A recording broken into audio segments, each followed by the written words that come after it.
Fraser. Hello Louise, how are you? Good, thank you. So you joined Radnor as Vice Principal in September, and you're going to be taking over as the head of the whole school from September 2020. In order to find out about your career to date and ambitions for the future, we would like to ask you some questions. Fantastic. Firstly, could you give us some background on your career to date? Yeah, so I've been in education for the last 25 years. I started teaching in Bristol following my degree in PGCE there and taught in and around Bristol for 10 years. Before moving overseas in 2006, I moved to Colombia and I've been working there for the last 13 years.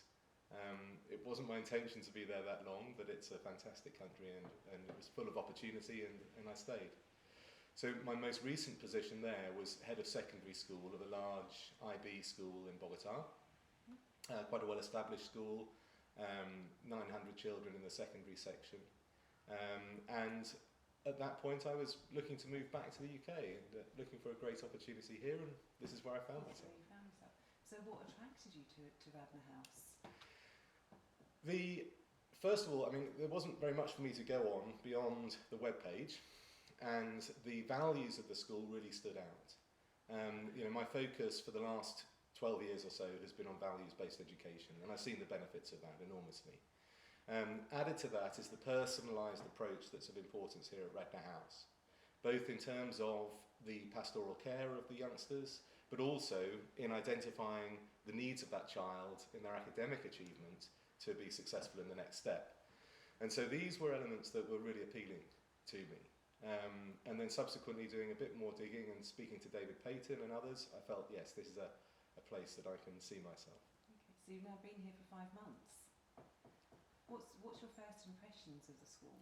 So my first impressions of the school are that it's met my expectations. It is genuinely a place that is founded on its values and personalised education counts.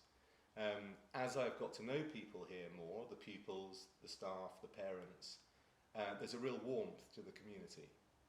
It's a pleasant place to be. It's a nice social environment to be in. And by that I don't mean it's a sort of fluffy, directionless place.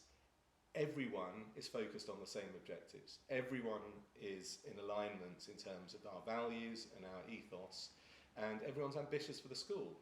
Everyone wants to see us succeed, and everyone wants to work to develop the school further from the strong foundations that have been made over the last 5 years or so. So what do you think your sort of main key focus has been since joining? Yeah, the main priorities that I've been working on have been the academics since I started here. So looking at curriculum and teaching and learning and understanding how children are supported in their academic progress, reflecting with all colleagues actually on the curriculum that we offer and ensuring that it is suitable for all of our learners, and that it's sufficiently rigorous as well. We're not a school that's going to be hot housing. We're not a school that's going to be focusing purely on the highest academic achievers. We want all of our children to be successful according to their potential. And so therefore it's important to make sure that the curriculum and the teaching and learning are aligned so that all of those children have the opportunity to be successful. And that's what we've been working on now. Not just me, this is a collaborative effort. And so with all colleagues, senior and teaching colleagues, we've been reflecting on that and developing a plan for the future. Okay.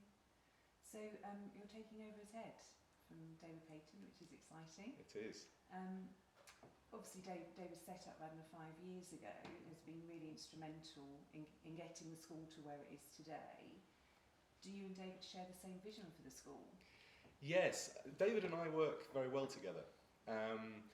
Many parents have chosen this school because of the vision that's been identified by David. I mean, he's very good at promoting the vision for Radnor House, and it was what convinced me too. I came here because of that vision as well. I share with him the aspirations for this school, the ambitions for this school, and we work very well together. Whilst I will be head, David will still be there as executive principal at the school. He'll still be teaching A-level economics, he'll still be leading the debating club and running the Gold Duke of Edinburgh Award, But in terms of the operation and the day-to-day running of the school, that'll be on my shoulders. So, 5 years' time, where do you see Radnor, and what are your ambitions for the school? Okay, my ambitions for the school are very much aligned to what's gone on before.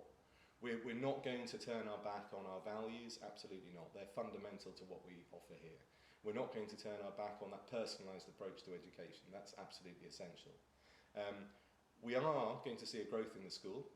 We've seen that over the last few years, and that will continue to happen over the years to come.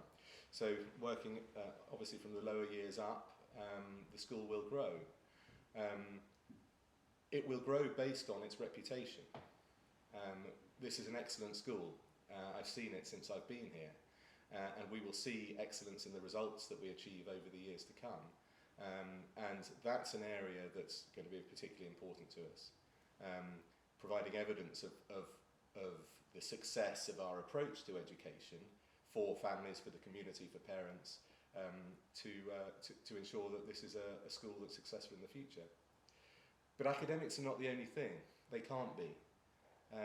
These are uncertain times, and if we're simply producing well-qualified young people, then we're not doing them justice. And a true education for the 21st century is more than academic success. We need to ensure that the people leaving us are good people, are thoughtful, are capable of making wise decisions for themselves and others, are robust in their ethical perspectives, are robust in their physical and intellectual perspectives, but also in their spiritual side. I don't necessarily mean religious, or that might be the case for some, but having a deep understanding of their place in the world and their connection to others is really important. That notion of healthy mental well-being is of great importance to us, and I think that that's an area where the young people here really thrive. So, for parents, both current and prospective, if they have any questions for you, how should they get in touch? Well, through you, Louise, I would suggest. I'm available here at school at any time, and if anyone wants to send me an email, they can do so. My details are on the webpage or through the office. I'd be very happy to respond to any questions or meet parents for a coffee. I'm available. Any approach. Any approach. Thank you for your time. My pleasure.